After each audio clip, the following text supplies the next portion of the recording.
Bharatiya Janata party Vangani शहर यांच्या वतीने गणेशोत्सव काळात पर्यावरणपूरक घरगुती गणेश मखर सजावट स्पर्धेचे आयोजन करण्यात आलं होतं। या स्पर्धेचा निकाल नुकताच जाहीर करण्यात आला असून मुरबाड विधानसभा मतदारसंघाचे आमदार किसन कथोरे यांच्या हस्ते विजेत्या स्पर्धकांना बक्षीस वितरण करण्यात आले।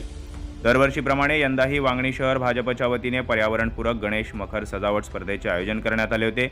या स्पर्धेला परिसरातील कलाकारांनी उत्स्फूर्त प्रतिसाद देत सहभाग नोंदवला। विविध कलाकृती सादर करत अनेकांनी आपल्या लाडक्या गणरायासाठी पर्यावरणपूरक मखर सजावट सादर केली। या स्पर्धेमध्ये विविध नियमांच्या आधारावर उत्कृष्ट कलाकृती सादर करणाऱ्या 3 कलाकारांचा पारितोषिक देऊन सन्मान करण्यात आला।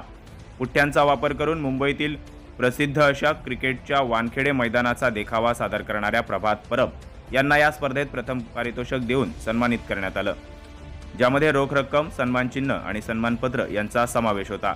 तर राजेश गायकवाड यांना द्वितीय क्रमांक आणि हरिश्चंद्र गायकवाड यांना तृतीय क्रमांक देऊन आमदार किसन कथोरे यांच्या हस्ते त्यांचा सन्मान करण्यात आला।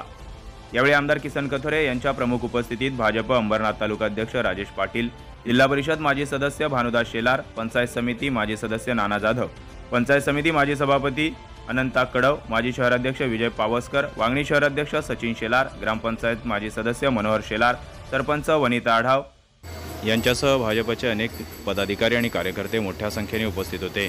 अरुण बैकर, वृत्त Marathi, Vangani. Like, comment, share and subscribe.